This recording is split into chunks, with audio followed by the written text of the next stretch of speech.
I'm Richard Hartman. I'm half Filipino, half English, but I was born and raised in England all my life.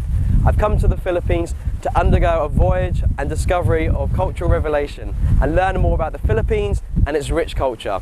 And what better place is there to explore than Atimonan, Quezon, which is famous for its ecology and diversity.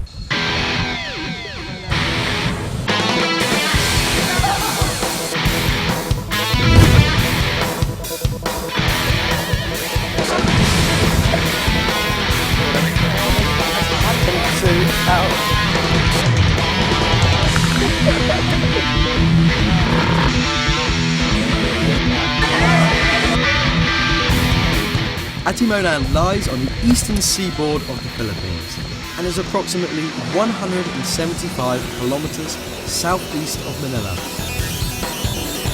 If one is traveling from Manila, you can travel along the famous zigzag road, snaking down the incredibly steep terrain. And being a coastal town, Atimonan is also accessible by sea.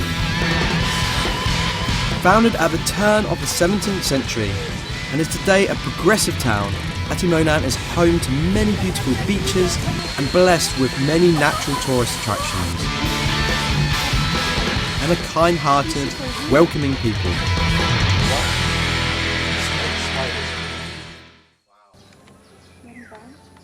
According to popular lore, the region's name originated from the town's founder, who is referred to as Atimonan.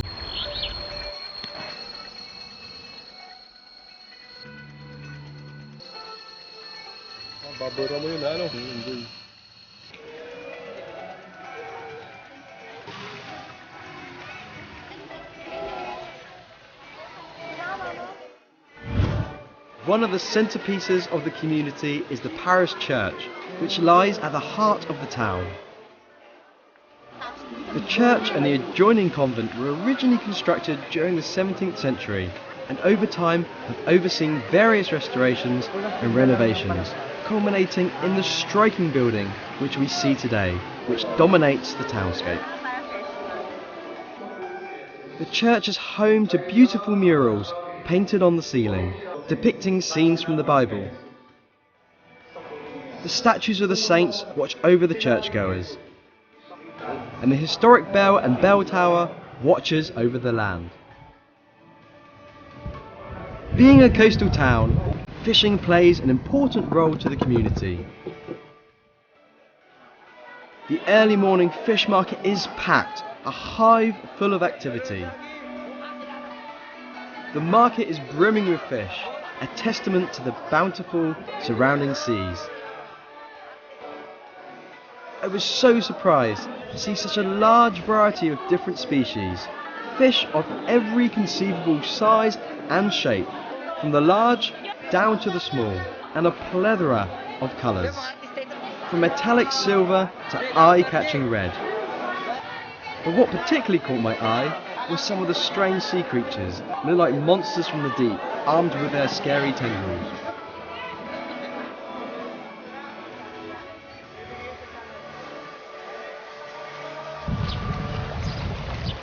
Atimonan is blessed with many natural attractions from both land and at sea, and is certainly a place for adventure and recreational activities. Atimonan is a perfect place for nature trekking and its marine habitats, which are home to corals and a huge variety of fish, making it a perfect place for swimming, snorkeling and diving. There are also numerous resorts lining the stretch of the beach, facing the Lamon Bay. Okay, we're about to embark upon a seafaring adventure. The waves look quite high. They've died down a bit, and we're going to be riding on a banca. We'll find out how it should be pronounced later. But it's basically just a wooden raft on the ocean. So hopefully we won't get washed out to sea. But I feel safe because we have about 5 experienced divers with us. I don't know whether that means we might fall out to sea or not, and they need to rescue us. But no, I think it should be safe. So it should be a great adventure. It turns out that the rafts are called balsa, and they are predominantly made from bamboo, and the roofs are made from nipper. They literally look like native houses which have been picked up and turned into seafaring vessels. The table in the middle makes them perfect for picnics out in the middle of the ocean. Or just simply relax and feel the undulations of the waves and the refreshing sea breeze blow through one's hair and let all your troubles fade away. The water's actually pretty calm, it's quite a relaxing journey so far. But the really strange thing is that we're actually powered by our tour guides here. They're actually pulling us physically along the water, along this rope, which is pretty impressive. So hopefully we shouldn't go astray as long as they don't let go of the rope. So it's pretty cool. The destination is only a few hundred meters out from the coastline, and after watching these guys tirelessly pull away, I thought it would be worth a go.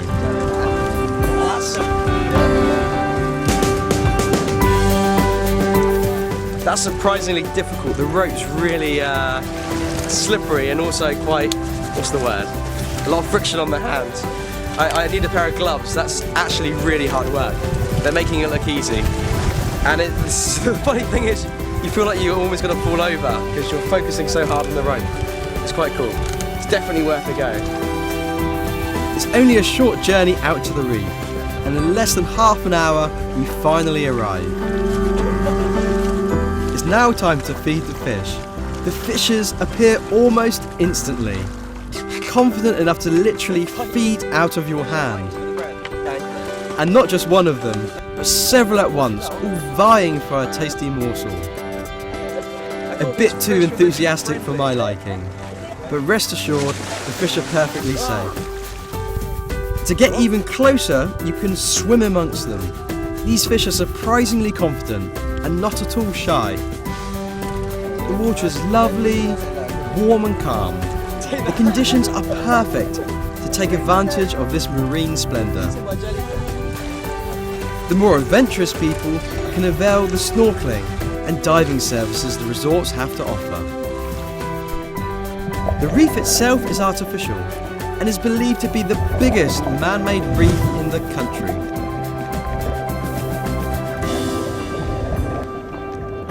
There is a diverse spectrum of different marine life which resides at the reef. It's amazing how much marine life is teeming under the surface. I didn't see any mermaids, but we saw lots of small fishes, big fishes of all colours and descriptions. It's absolutely amazing, swimming right underneath you, touch you. I was actually quite scared because when I was offering the bread, they weren't taking it politely, they were all charging for the bread. And hopefully they were full up so they didn't want a taste of me. But for the more experienced divers, it's a brilliant place to experience some marine life as well. And obviously the snorkeling is great fun. And there's some small little jellyfish in the sea to see as well. There's really everything here, and it's really a great experience.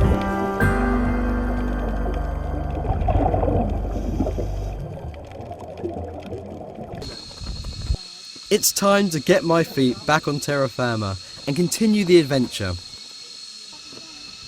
Atimonan is full of lush rainforests and extensive karst landscapes.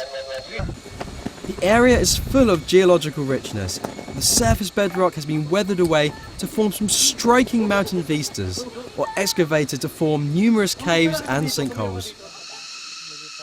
One of the most famous sites in the region is Mount Pinagbanderahan. The jump-off point to the mount is Atimonan Zigzag Park.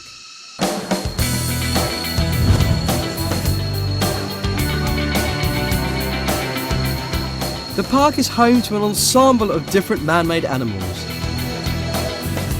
It contains many nipper huts, small eateries and shops sporting locally made produce and handicrafts, which make for the perfect souvenirs, as well as a pleasant veranda. According to the local guides, the climb would only take around an hour. Apparently, however, what takes them an hour took us a few hours.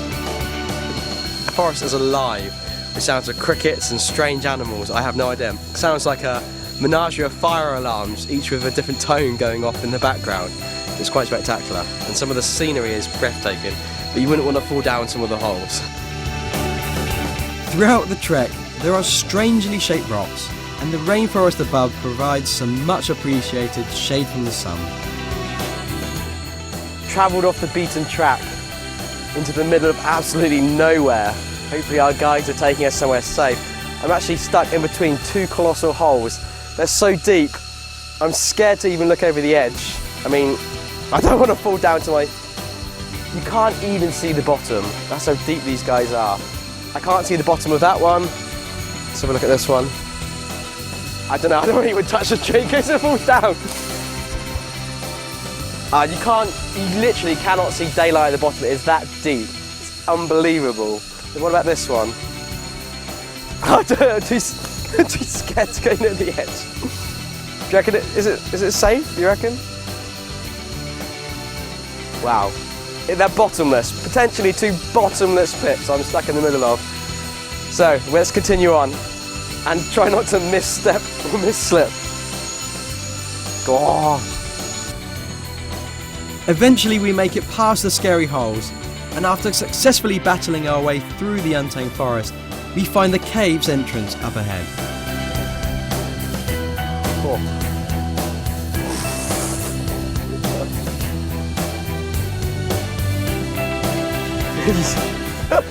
You see that wobble? Oh my word, e-wipers.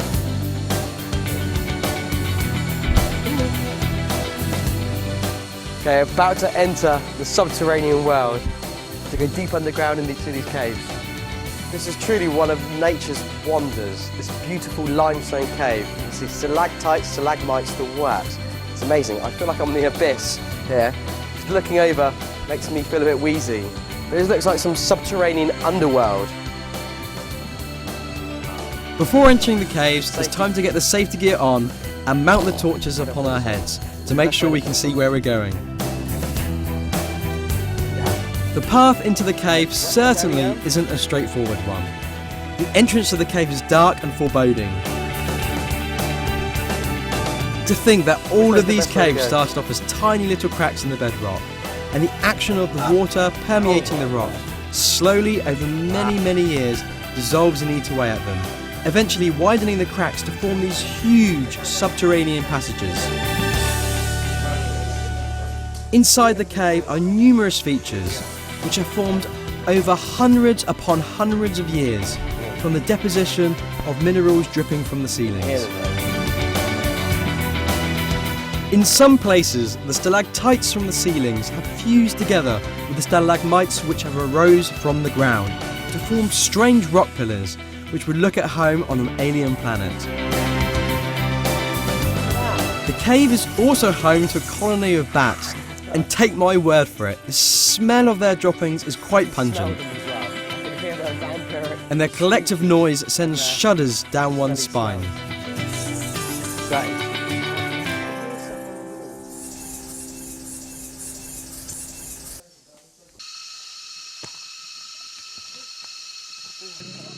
After exploring the cave, it's now time to continue the journey through the forest to the peak of the mount.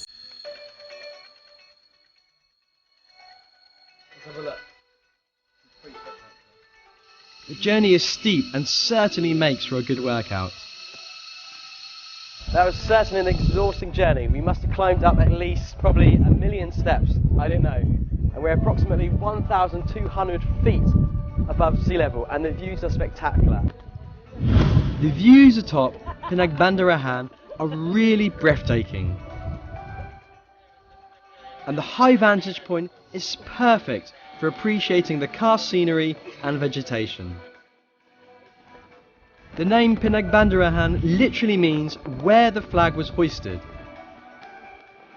It was established in 1939 at the beginning of World War II and was used as a site for a cavalry detachment. Both American and Japanese flags were raised there before finally the Philippine flag reclaimed its proper place in 1946, hence the name of the peak. The journey back was certainly easier, as most of it was downhill. We returned to the zigzag path to rest and recuperate. The small stores are full of native handicrafts, from brushes and furniture to jewellery and woven baskets. There are also many local delicacies and snacks on offer. Apart from the souvenirs and the food, it's also a great place to take in some local culture. The people from Atimonan, called Atimonan, certainly have a love for music and dance, as personified by their original dancers. Their dances have a distinctly Spanish feel, interwoven with native practices. The Atimonan's unique cultural identity, history and traditions are told through a combination of dance and ethnic music. The dances are lively and have a variety of themes, ranging from courtship to nature and work. Dances such as the Tandaval were traditionally performed by the Atimonan after their tiring work in the farms, particularly during the harvest season.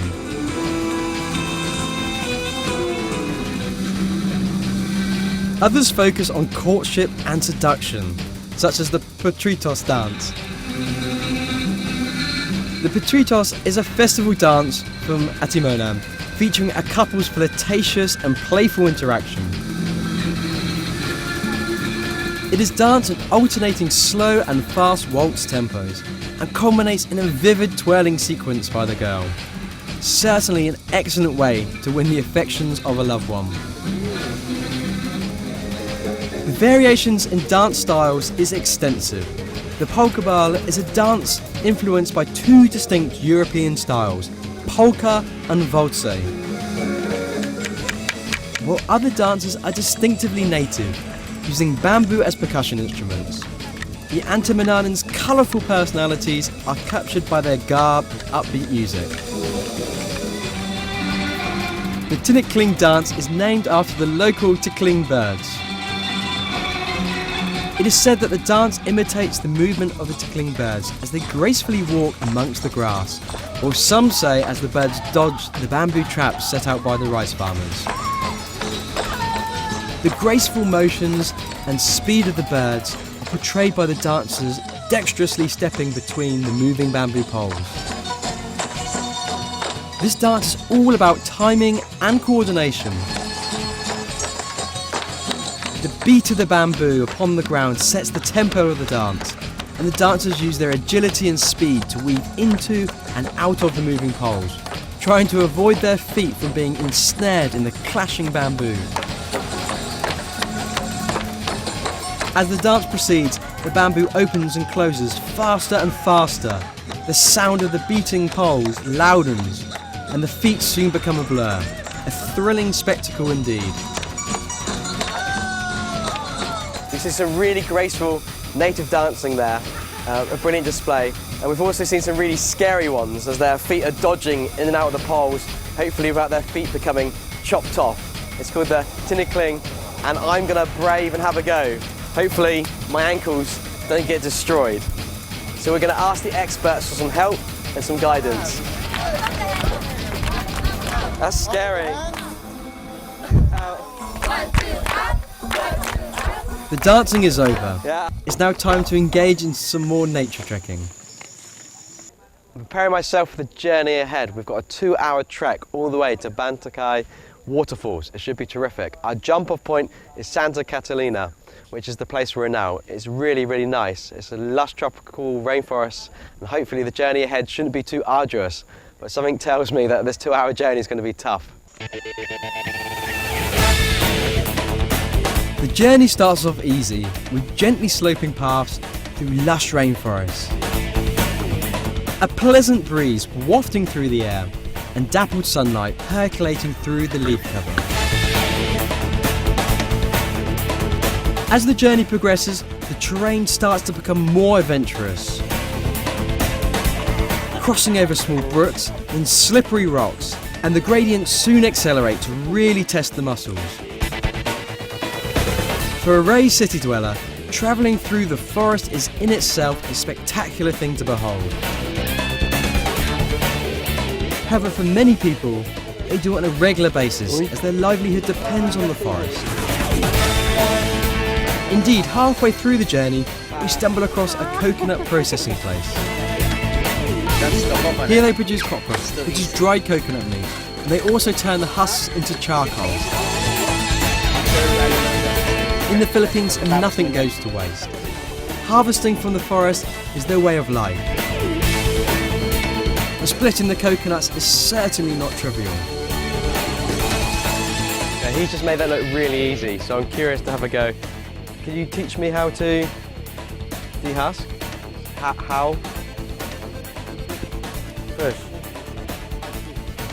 I mean, there's a big sharp knife underneath it, so I'm a bit scared. Yeah? Oh, yeah. The pile is ginormous. I can only imagine how much effort must have gone into climbing up millions of trees to collect this many.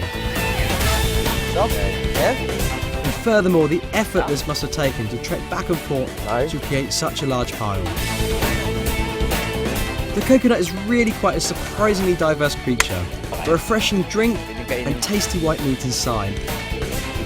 But apart from the drinking of the juice and the eating of the meat, there is also a third weird variation, hitherto unknown to me.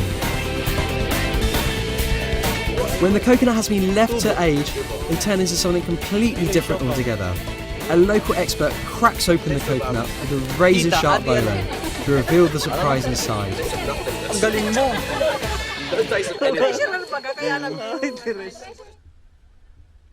Nature has a lot to offer. Feeling energized with buku power, it's time to continue on with the journey.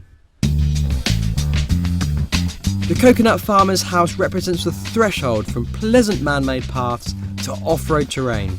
The lack of paths introducing a marked change in the challenge and intensity of the journey. The journey is certainly off the beaten track. We battle through the jungle, the leaves and the vines, up steep and rapid descents, until eventually we make it to Bantai Caves.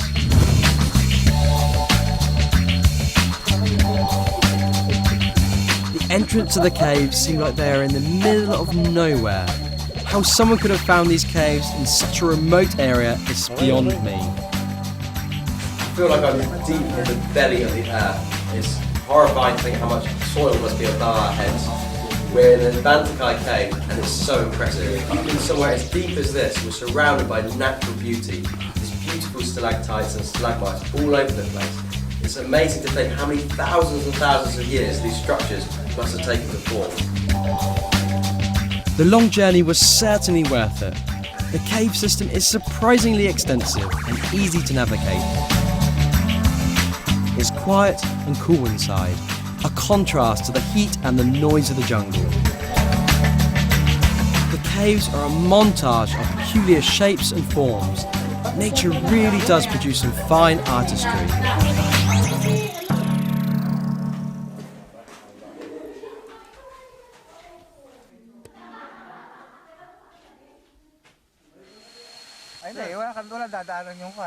It is but a short journey from Bantai Caves to Bantai Falls, perhaps some 20 minutes. However, the path is equally as adventurous. I think the trick is always to have a keen eye and to make sure you have a firm footing, as the jungle can be a mischievous creature. The forest is dense and wild, the land covered with vegetation. It's a great place to walk through. I really feel like an intrepid adventurer braving the wild frontier. However, there is one final hurdle to get over before reaching the falls. I can hear the waterfalls in the close distance, but to get there one must descend down exceptionally steep terrain by a combination of rappelling and climbing. I feel like a ninja scaling down these natural walls.